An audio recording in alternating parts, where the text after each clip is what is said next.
Hi guys and girls, in this video I will tell you about philosophy as a science.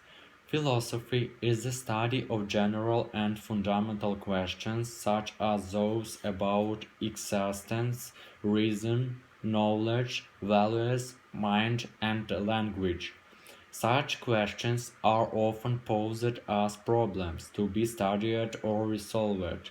Some sources claim the term was coined by Pythagoras. Others dispute this story, arguing that Pythagoreans merely claimed use of a pre-existing term.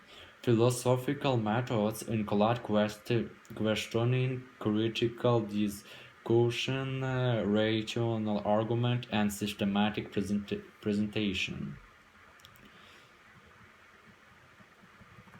Historically, philosophy encompassed all bodies of knowledge, and a practitioner was known as a philosopher. From the time of ancient Greek philosopher Aristotle to the 19th century, natural philosophy encompassed astronomy, medicine, and physics. For example, Newton's 1687 mathematical principles of nature philosophy later became classified as a book of physics. In the 18th century, the growth of modern research universities led academic philosophy and the other disciplines to professionalize and specialize. Since then, various areas of investigation that were traditionally part of philosophy have become separate academic disciplines, and namely the social sciences and as psychology, sociology, linguistics, and economics.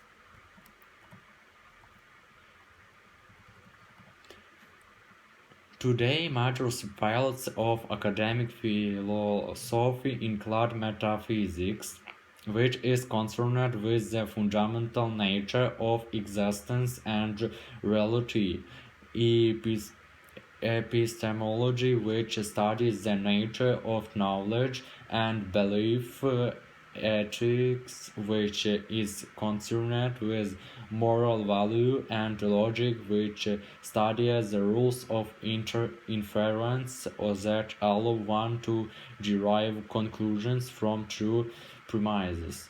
Other notable subfields include philosophy of religion, philosophy of science, political psychology, philosophy aesthetics, philosophy of language, and philosophy of mind.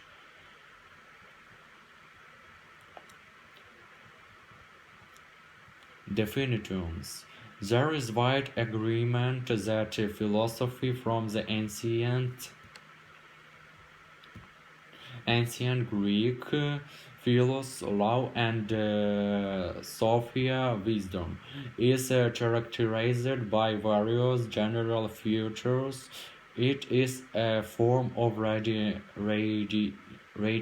inquiry. It aims to be systematic, and it tends to critically reflect on its own methods and presuppositions. But approaches that go beyond such vague characterizations to give a more interesting or profound definition are usually controversial. Often they are only accepted by theorists belonging to a certain philosophical movement and are revisionistic in that many presumed parts of philosophy would not deserve that little philosophy if they were true. Before the modern age, the term was used in a very wide sense, which included the individual sciences like physics or mathematics, is as its sub-disciplines, but the contemporary usage is more narrow. Some approaches argue that there is a set of essentially futures shared by all parts of philosophy, while others see only weaker family resemblance or content that it is merely an empty blanket term. Some definitions characterize philosophy in relation to its method, like pure reasoning. Others focus more on its topic, for example, as the study of the biggest patterns of the world as a whole, or as the attempt to answer the big questions. Both approaches have the problem that they are usually either too wide, by including non-philosophical disciplines, or too narrow, by excluding some philosophical sub-disciplines. Many definitions of philosophy emphasize its in intimate relation to science. In this sense, philosophy is something understood as a proper science in its own right.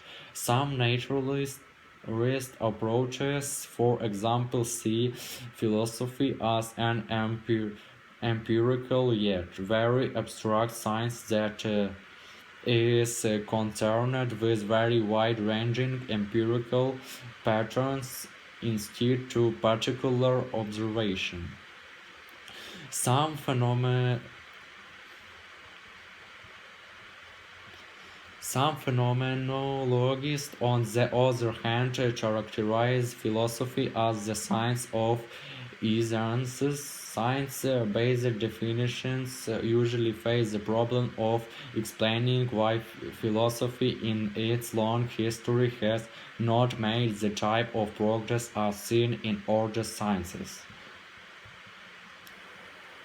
This problem is evaded by seeing philosophy as an immature or provisional science whose sub-disciplines cease to be philosophy once they have fully developed. In this sense, philosophy is the midwife of the sciences.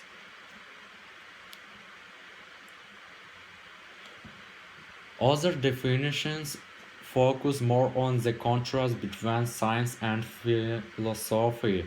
A common then among many such definitions is that philosophy is concerned with meaning, understanding, or the clarification of language. According to one view, philosophy is conceptual analysis which involves finding the necessary and sufficient conditions for the application of concepts. Another defines philosophy as a linguistic therapy that aims at dispelling misunderstandings to which humans are so susceptible due to the confusing structure of natural language.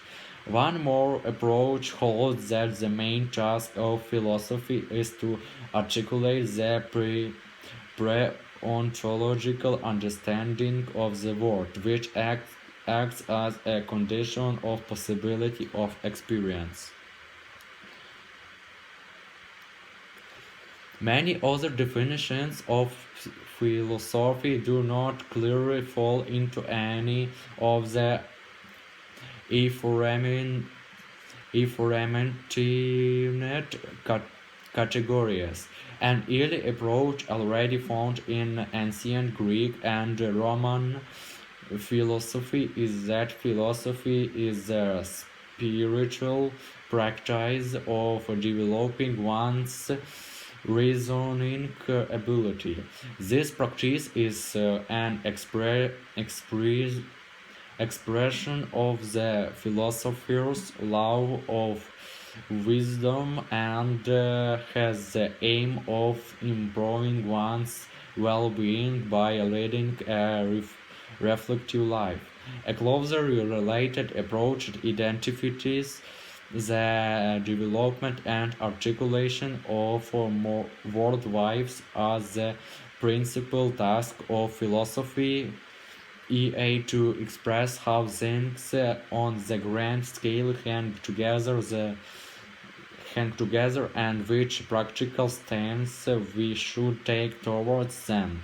Another definition characterizes philosophy as thinking about thinking in order to emphasize its reflective nature. Historical overview. In one general sense, philosophy is associated with wisdom, intellectual culture, and a search for knowledge. In this sense, all cultures and literate societies ask philosophical questions such as how are we to live and what is the nature of reality. A broad and imperial conception of philosophy then finds a resonant inquiry into such matters as reality, morality, and life in all world civilizations.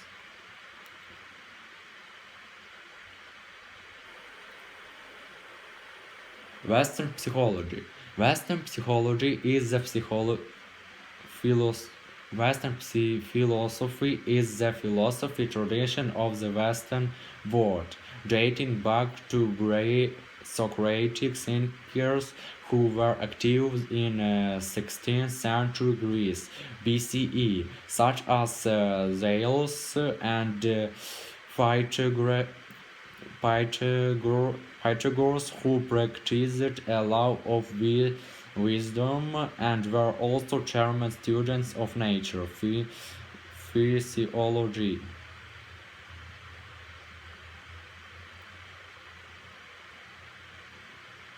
Western psychology can be divided into three eras: ancient Greco-Roman, medieval philosophy referring to Christian European thought, modern philosophy beginning in the 17th century. Ancient era. While our knowledge of the ancient era begins with Thales in the 6th century BCE, little is now about the philosophers who came before Socrates, commonly known as the pre-Socratics. The ancient era was dominated by Greek philosophical schools. Most notable among the schools influenced by Socrates' teaching were Plato, who founded the Platonic Academy, and his student Aristotle, who founded the Peripatetic school. Other ancient philosophical traditions influenced by Socrates included cynicisms,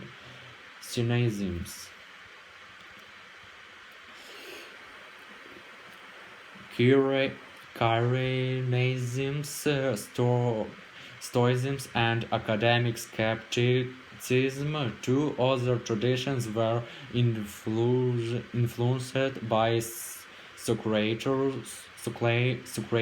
contemporary Democritus, Pyrrhonism and Epicureanism. Important topics covered by the Greeks included metaphysics, with competing theories such as atomism and monism, cosmology, the nature of the well-lived life, the possibility of knowledge, and the nature of reason logos. With the rise of the Roman Empire, Greek philosophy was increasingly discussed in less by Romans such as Cicero and Seneca. See Roman philosophy.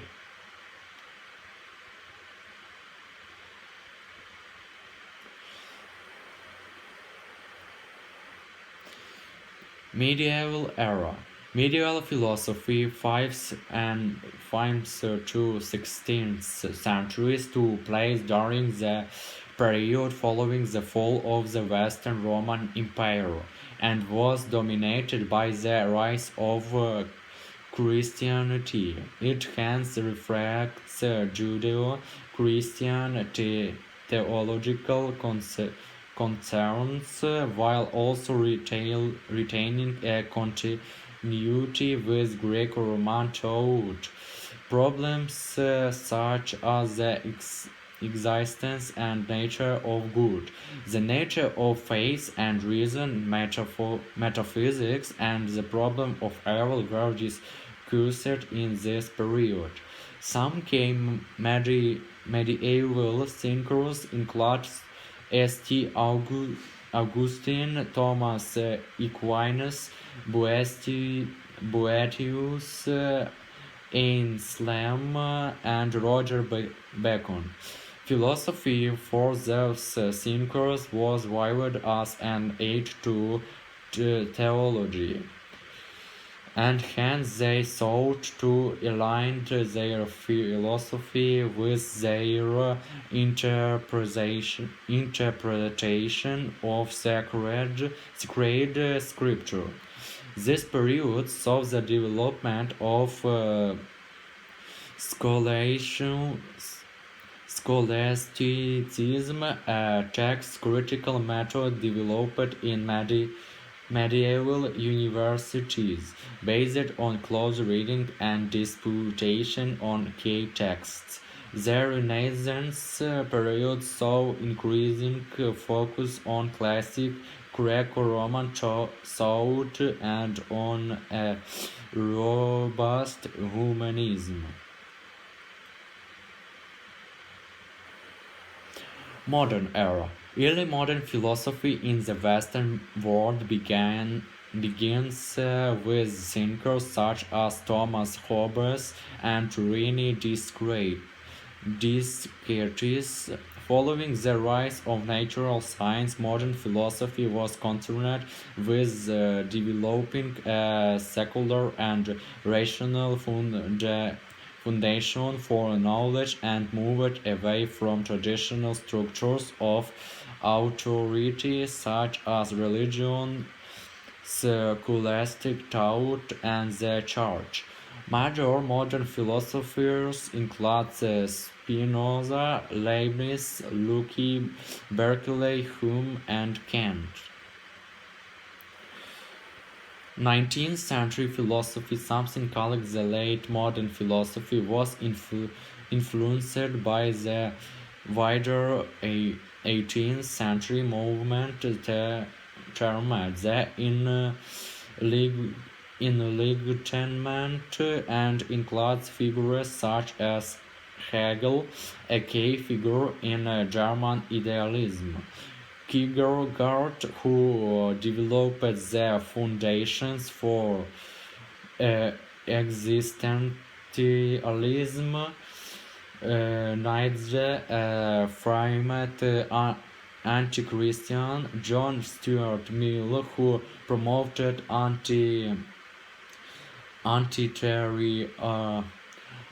anti-libertarianism, Karl Marx, who developed the foundations for communism, and the American William James. The 20th century saw the split between analytic philosophy and continental philosophy, as well as philosophical trends such as phenomenology, existentialism, logical positivism, pragmatism, and the linguist turn. Thank you for watching. That is all. Goodbye.